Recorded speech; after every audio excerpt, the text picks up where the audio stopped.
अभी तक आपने देखा कि कैसे लाखों फारसी सैनिकों के सामने राजा लियोनिदास और उनके 300 स्पार्टन योद्धाओं ने अद्भुत साहस दिखाया। अब अगले भाग में जानेंगे थर्मोपिली की लड़ाई का दूसरा चरण और उसका असर ग्रीस पर। दोस्तों, आपने देखा थर्मोपिलाई की घाटी में स्पार्टनों का बलिदान कैसे अमर हो गया। अब इस दूसरे सिरिंज में देखेंगे कि इस युद्ध का ग्रीस पर क्या असर पड़ा और कैसे लियोनिडास की शहादत ने ग्रीक एकता की शुरुआत की। नमस्कार, आप देख रहे हैं इतिहास के कथा, जहां हम आपको ले चलते हैं अतीत की रहस्यमयी और प्रेरणादायक कहानियों की ओर। चैनल को सब्सक्राइब करें और घंटी का बटन दबाएं ताकि हर नई कहानी सबसे पहले आप तक पहुंचे। थर्मोपिले की संकरी घाटी में हुई यह लड़ाई केवल एक सैन्य संघर्ष नहीं थी, बल्कि यह ग्रीस के भविष्य की दिशा तय करने वाली घटना बनी।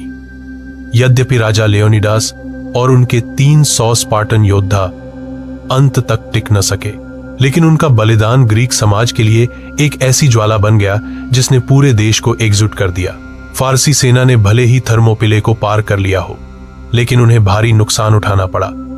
लाखों की सेना होने के बावजूद कुछ हजार ग्रीक सैनिकों ने जिस साहस से प्रतिरोध किया, उसने ज़र्क्सिस की अजेय साम्राज्य की छवि को तोड़ दिया। फारसी सैनिक अब जानते थे कि ग्रीस को जीतना आसान नहीं होगा। ग्रीक नगर राज्यों में लंबे समय से आंतरिक मतभेद और ईर्ष्या थी। एथेंस अपनी नौसेना की शक्ति पर गर्व करता था, जबकि स्पार्टा अपनी स्थायी सेना और अनुशासन पर। लेकिन थर्मोपाइली में मिले अनुभव ने उन्हें समझा दिया कि अकेले लड़ने से विनाश तय है। अब ग्रीक यूनिटी का विचार जन्म लेने लगा। लियोनिडास और उनके योद्धाओं का बलिदान एथेंस के लोगों के लिए चेतावनी था कि यदि वे समुद्री रक्षा को मजबूत न करें तो अगली बारी उन्हीं की होगी। इसी भावना से एथेंस ने सालामिस में नौसैनिक 2 तैयारी शुरू की। दूसरी ओर स्पार्टन नेतृत्व ने भी यह मान लिया कि ग्रीस को बचाने का एक ही तरीका है, एकता। थर्मोपिले की हार असल में ग्रीक मनोबल की जीत थी। यह वही बीज था जिससे आगे चलकर सालामिस और प्लाटाया की निर्णायक जीतें होगी। इतिहास गवाह है कि 300 स्पार्टनों के बलिदान ने न केवल ग्रीस को बचाया, बल्कि पश्चिमी सभ्यता को भी एक नया स्वरूप दिया। थर्मोपिले की लड़ाई के बाद फारसी सेना ने ग्रीस का दरवाजा तोड़ दिया था। ज़र्क्सिस को लगा कि अब जीत आसान है। उसकी सेना एथेंस की ओर बढ़ी और नगर को जला डाला। लेकिन यह आग यूनानियों के दिल में बदला और एकता की ज्वाला बन गई। एथेंस के नेता थेमिस्टोक्लिस को अच्छी तरह पता था कि थल युद्ध में ग्रीस के पास फारसियों से टक्कर लेने की ताकत नहीं है, लेकिन समुद्र वहां खेल बदल सकता था। एथेंस के पास मजबूत नौसेना थी और यही ग्रीस की उम्मीद थी। थेमिस्टोक्लिस ने ग्रीक नगर राज्यों को समझाया कि यदि समुद्र पर नियंत्रण पा लिया जाए तो फारसी सेना की आपूर्ति कट जाएगी। उसने बहस, समझौते और कभी चालाकी से ग्रीक बेड़े को सालामिस द्वीप के पास इकट्ठा कर दिया। ग्रीक रणनीति बेहद साहसिक थी। सालामिस की खाड़ी संकरी थी, ठीक थर्मोपिले की घाटी की तरह। थेमिस्टोक्लिस जानता था कि ज़र्क्सिस की विशाल नौसेना यहां अपनी संख्या का फायदा नहीं उठा पाएगी। ग्रीक जहाज छोटे और तेज थे, जबकि फारसी जहाज भारी और धीमे। ज़र्क्सिस को ग्रीक योजना पर शक हुआ, लेकिन उसने अहंकार में चुनौती स्वीकार कर ली। उसने अपने जहाजों को तैनात किया और खाड़ी की ओर बढ़ने का आदेश दिया। ज़र्क्सिस ने यह भी सोचा कि यूनानी डरकर भाग जाएंगे, लेकिन थेमिस्टोक्लिस ने ग्रीक योद्धाओं को प्रेरित किया। आज हम केवल अपनी आजादी के लिए नहीं, बल्कि अपने बच्चों, अपने घरों और अपने देवताओं के लिए लड़ेंगे। सलामिस की खाड़ी में जंग की गूंज सुनाई देने लगी। ग्रीक बेड़ा छोटा था, लेकिन हर नाविक जानता था कि पीछे हटने का रास्ता नहीं है। यही जज्बा आने वाली नौसैनिक टक्कर को इतिहास का सबसे निर्णायक युद्ध बनाने वाला था। सालामिस की खाड़ी में सूरज उगते ही समुद्र पर लोहे की चमक और ड्रमों की गूंज सुनाई देने लगी। ज़र्क्सिस अपने सोने के सिंहासन पर बैठकर खाड़ी के किनारे से यह युद्ध देखने आया था। उसे भरोसा था कि उसकी विशाल नौसेना ग्रीक जहाजों को रौंद डालेगी। लेकिन ग्रीक रणनीति पहले से ही तय थी। संकरी खाड़ी में ग्रीक जहाज एक एक पंक्ति में खड़े हुए, जबकि फारसी नौसेना ने संख्या के घमंड में अपने जहाज खाड़ी के भीतर धकेल दिए। भारी भीड़ में फारसी जहाज आपस में टकराने लगे। यही थेमिस्टोक्लिस की चाल थी। ग्रीक जहाज छोटे, हल्के और फुर्तीले थे। जैसे ही फारसी जहाज पहुंचे, ग्रीक नाविकों ने आगे बढ़कर उन पर वार किया। उनके जहाजों के सामने कांटेदार नोकें लगी थीं, जो दुश्मन जहाजों को तोड़ देती। कुछ ही देर में फारसी जहाजों में अफरा तफरी मच गई। इस अफरा तफरी में यूनानी नाविकों का साहस और बढ़ गया। उन्होंने युद्ध घोष किया और पूरे जोश से हमला बोला। हर ग्रीक योद्धा जानता था कि यह लड़ाई उसकी आजादी की आखिरी उम्मीद है। दूसरी ओर फारसी सेना का मनोबल टूटने लगा, क्योंकि उनके विशाल जहाज समुद्र में दबाव झेल नहीं पा रहे थे। ज़र्क्सेस अपने सिंहासन से यह सब देख रहा था। उसकी आंखों में गुस्सा और निराशा दोनों झलक रहे थे। जो युद्ध वह अपने अहंकार में आसान जीत मान रहा था, वही उसकी हार का कारण बन रहा था। दिन ढलते ढलते फारसी नौसेना के दर्जनों जहाज डूब चुके थे। सलामिस की खाड़ी लाल हो गई थी, कहीं खून से, कहीं जलते जहाजों से। यूनानी विजय की लहर उठ चुकी थी। यह सिर्फ एक युद्ध की जीत नहीं थी, बल्कि फारसी साम्राज्य की समुद्री ताकत को पहली बड़ी चोट थी। ग्रीस ने दिखा दिया था कि साहस और रणनीति संख्या की ताकत से बड़ी होती है।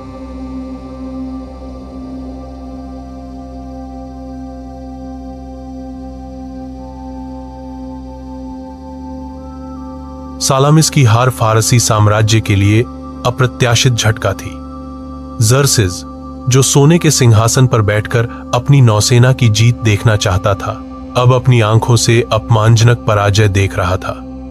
उसका सपना था ग्रीस को घुटनों पर झुकाना, लेकिन ग्रीक साहस ने उस घमंड को चूर चूर कर दिया। फारसी नौसेना की तबाही का मतलब था कि ज़र्क्सेस अपनी विशाल सेना को लंबे समय तक ग्रीस में टिकाकर नहीं रख सकता। आपूर्ति और भोजन के बिना इतनी बड़ी फौज चल नहीं सकती थी। यही कारण था कि ज़र्क्सेस ने जल्दबाजी में वापसी का फैसला किया। ज़र्क्सेस अपनी सेना का बड़ा हिस्सा लेकर फारस लौट गया, लेकिन उसने ग्रीस को पूरी तरह छोड़ा नहीं। उसने अपने सेनापति मार्डोनियस को कुछ सैनिकों के साथ वहीं रहने का आदेश दिया, ताकि ग्रीस पर दबाव बना रहे। परंतु यह स्पष्ट था कि अब उसका आत्मविश्वास टूट चुका है। दूसरी ओर यूनानी नगर राज्यों में नया उत्साह भर गया। थर्मोपिले में लियोनिडास और उसके स्पार्टनों के बलिदान ने ग्रीकों को भावनात्मक शक्ति दी थी, लेकिन सलामिस की जीत ने उन्हें व्यावहारिक भरोसा दिया कि फारस को हराना असंभव नहीं है। एथेंस, जो पहले जला दिया गया था, अब फिर से उम्मीद का प्रतीक बना। थेमिस्टोक्लिस और अन्य ग्रीक नेताओं ने जनता को विश्वास दिलाया कि यदि वे एकजुट रहें तो आने वाले युद्धों में भी विजय संभव है। यह क्षण ग्रीस के लिए निर्णायक मोड़ था, जहां पहले हर नगर राज्य अपने छोटे छोटे स्वार्थों में बंटा था। अब सभी को समझ में आने लगा कि स्वतंत्रता केवल एकता से ही बच सकती है। ज़र्सेस की वापसी ने ग्रीस को सांस लेने का मौका दिया, और इस मौके को ग्रीकों ने सुनहरे भविष्य की ओर मोड़ना शुरू कर दिया। यह सिर्फ युद्ध की हार जीत नहीं थी, यह ग्रीक आत्मा की सालामिस की हार के बाद ज़र्क्सेस अपनी अधिकांश सेना लेकर फारस लौट चुका था, लेकिन उसने अपने सेनापति मार्डोनियस को ग्रीस में छोड़ दिया। मार्डोनियस समझता था कि यदि थल युद्ध में वह ग्रीकों को हरा दे तो फारस की प्रतिष्ठा वापस आ सकती है। उसके पास अब भी एक विशाल सेना थी और वह आत्मविश्वास से भरा हुआ था। मार्डोनियस ने सबसे पहले एथेंस पर कब्जा कर लिया। एक बार फिर नगर जलाया गया और यूनानियों को याद दिलाया गया कि युद्ध अभी खत्म नहीं हुआ है। लेकिन इस बार एथेंस और स्पार्टा अकेले नहीं थे। सालामिस की जीत ने पूरे ग्रीस में आशा की किरण फैला दी थी। ग्रीक नगर राज्य, जो पहले मतभेदों और ईर्ष्या में बंटे थे, अब धीरे धीरे एकजुट होने लगे। स्पार्टा और एथेंस दोनों के बीच लंबे समय से राजनीतिक प्रतिद्वंद्विता थी, लेकिन जब बात स्वतंत्रता की आई तो वे साथ खड़े हुए। ग्रीस की भूमि पर आखिरी निर्णायक युद्ध लड़ा जाना तय हुआ। प्लाताया के मैदान में थेमिस्टोक्लिस की रणनीति अब समुद्र से भूमि पर आ चुकी थी। ग्रीक नेताओं ने समझा कि अगर इस बार फारसी सेना को पूरी तरह हराया नहीं गया तो भविष्य में ग्रीस सुरक्षित नहीं रह पाएगा। इसलिए हर नगर राज्य ने अपने योद्धाओं को भेजा। प्लाताइया की ओर बढ़ती हुई ग्रीक सेना में केवल सैनिक ही नहीं थे, बल्कि उनके साथ था अपने घरों को बचाने का संकल्प और लेओनिडास व सलामिस के शहीदों की याद। ग्रीक योद्धा यह युद्ध केवल भूमि के लिए नहीं, बल्कि अपने सम्मान और आने वाली पीढ़ियों की स्वतंत्रता के लिए लड़ने जा रहे थे। तो जर्सिस का साम्राज्य फिर से गौरवशाली हो जाएगा। दोनों पक्षों की नजरें अब एक ही लक्ष्य पर थीं। अंतिम निर्णायक टकराव। युद्ध का मंच सज चुका था। ग्रीस और फारस दोनों की किस्मत अब प्लाताया की धरती पर लिखी जाने वाली थी। प्लाताया के हरे भरे मैदान अब युद्ध भूमि में बदल चुके थे। एक ओर था फारसी सेनापति मार्डोनियस, जिसके पास विशाल और अनुशासित फौज थी। दूसरी ओर खड़े थे यूनानी नगर राज्यों के संयुक्त सैनिक, जिनकी संख्या भले ही कम थी, पर हौसला और एकता पहले से कहीं अधिक मजबूत। ग्रीक सेनापति पौजानियस स्पार्टा ने नेतृत्व संभाला। उसने अपने योद्धाओं को याद दिलाया कि यह युद्ध केवल भूमि का नहीं, बल्कि स्वतंत्रता और सम्मान का है। उसके शब्दों ने सैनिकों में आग भर दी। युद्ध की शुरुआत में फारसी सेना ने आक्रामक हमला किया। उनके तीरों की बौछार ने ग्रीकों को पीछे हटने पर मजबूर किया, लेकिन ग्रीक रणनीति साफ थी, वे दुश्मन को थकाना चाहते थे। जब मार्डोनियस ने सोचा कि ग्रीक सेना बिखर रही है, तभी स्पार्टन भारी पैदल सैनिकों ने पलटवार किया। स्पार्टनों की ढालें दीवार बन गईं और उनकी भाले दुश्मनों की छाती में उतरने लगे। फारसी घुड़सवार और तीरंदाज ग्रीक फालैंक्स की इस सघन दीवार को तोड़ नहीं पाए। धीरे धीरे युद्ध का पलड़ा यूनानियों की ओर झुकने लगा। इस निर्णायक क्षण में मार्डोनियस स्वयं युद्ध भूमि पर उतरा, लेकिन एक स्पार्टन योद्धा के वार से वह घोड़े से गिर पड़ा और मारा गया। उसके गिरते ही फारसी सेना का मनोबल टूट गया।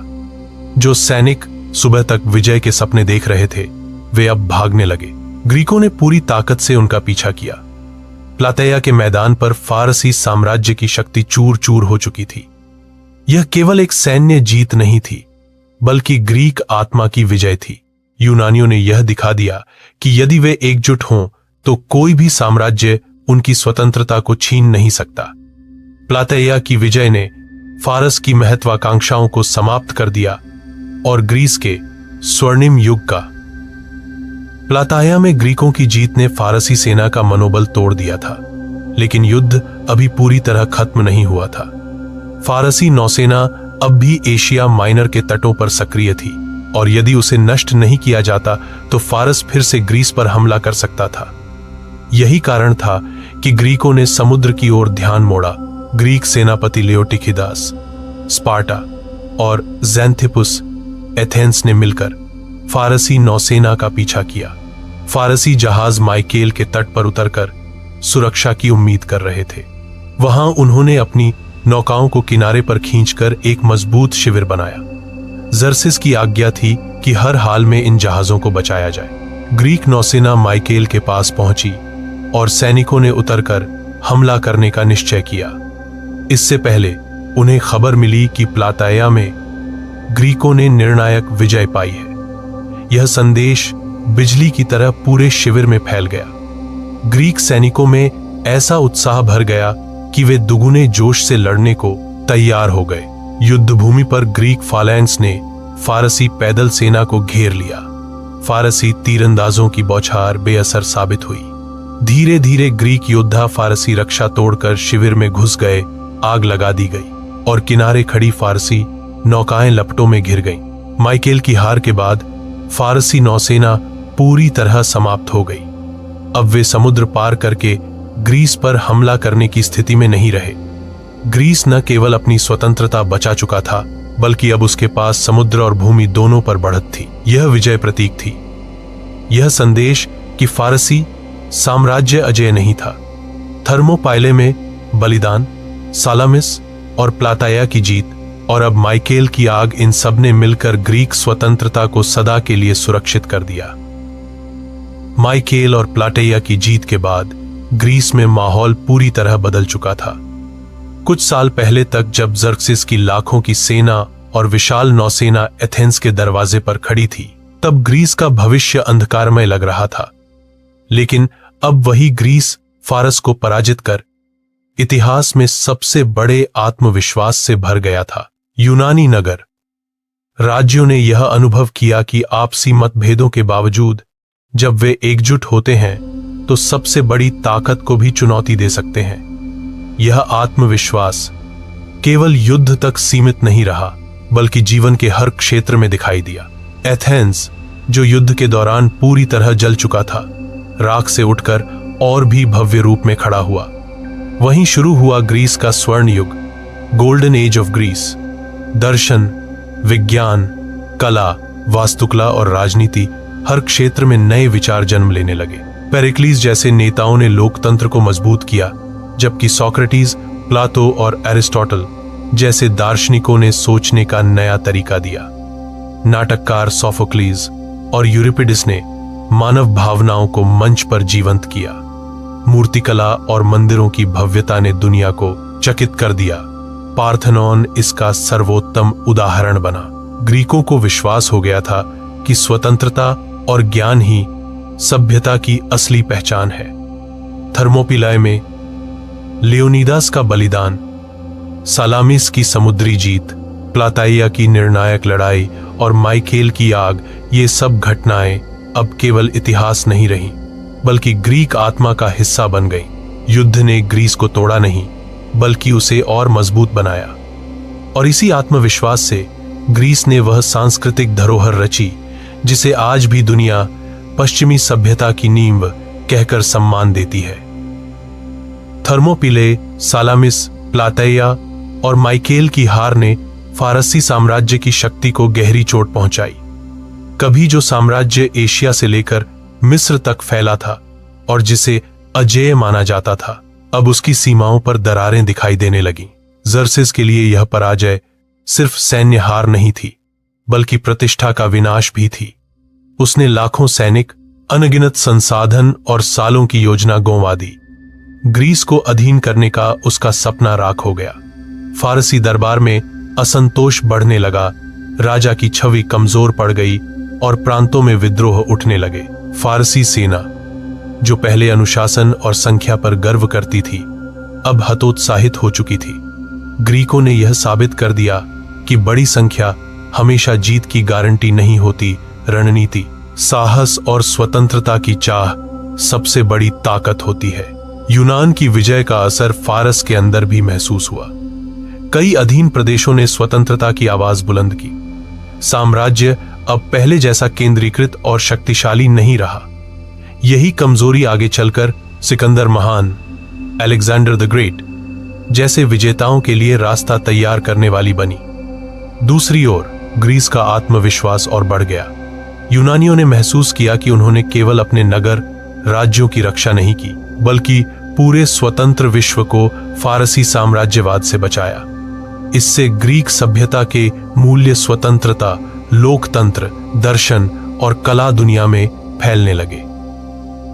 इस प्रकार थर्मोपिले में शुरू हुआ संघर्ष केवल एक युद्ध नहीं था, बल्कि उसने विश्व इतिहास की दिशा बदल दी।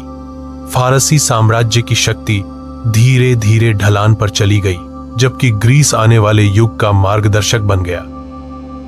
थर्मोपिले की लड़ाई इतिहास में केवल एक संघर्ष नहीं, बल्कि साहस, बलिदान और स्वतंत्रता का प्रतीक बन गई। यद्यपि यह युद्ध तकनीकी रूप से फारसी विजय था, लेकिन ग्रीक योद्धाओं, विशेषकर स्पार्टा के राजा लियोनिडास और उनके 300 वीरों ने जो बलिदान दिया, उसने आने वाली पीढ़ियों की आत्मा को झकझोर दिया। कम संख्या बनाम अपार सेना का यह दृश्य हमेशा याद दिलाता है कि सच्चा साहस संख्या से नहीं, बल्कि आत्मा और विश्वास से मापा जाता है। लियोनिडास और उनके सैनिकों ने दिखाया कि स्वतंत्रता की रक्षा के लिए प्राणों का बलिदान भी छोटा है। ग्रीस में यह युद्ध राष्ट्रीय एकता का प्रतीक बन गया। अलग अलग नगर, राज्य जो आपस में लड़ते रहते थे, अब एक साझा स्मृति से बंध गए। थर्मोपिले का नाम ग्रीक संस्कृति में कविता, नाटक और गीतों के माध्यम से अमर हो गया। आने वाली सभ्यताओं ने भी इस घटना से प्रेरणा ली। रोमनों ने थर्मोपिले को साहस का आदर्श माना, जबकि आधुनिक युग में भी इसे फ्यू अगेंस्ट मैनी की मिसाल के रूप में देखा जाता है। द्वितीय विश्व युद्ध में जब यूनान पर आक्रमण हुआ तो ग्रीक सैनिकों ने स्वयं को नए स्पार्टन कहकर बुलाया। यह लड़ाई यह भी सिखाती है कि हर बलिदान व्यर्थ नहीं जाता।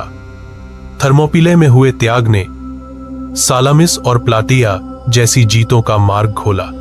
यह कहानी हमें याद दिलाती है कि स्वतंत्रता का मूल्य हमेशा संघर्ष और बलिदान से चुकाना पड़ता है। आज भी जब आखिरी दम तक लड़ने का जिक्र होता है तो थर्मोपिले और लियोनिडास का नाम सबसे पहले याद आता है। यही है इस युद्ध की अमर विरासत, एक ऐसी गूंज जो 2500 साल बाद भी इंसानों के दिलों को प्रेरित करती है। ग्रीको फारसी युद्ध का यह अध्याय थर्मोपिले से शुरू होकर माइकेल तक पहुंचता है। शुरुआत में ज़र्क्सिस का आत्मविश्वास अपार था।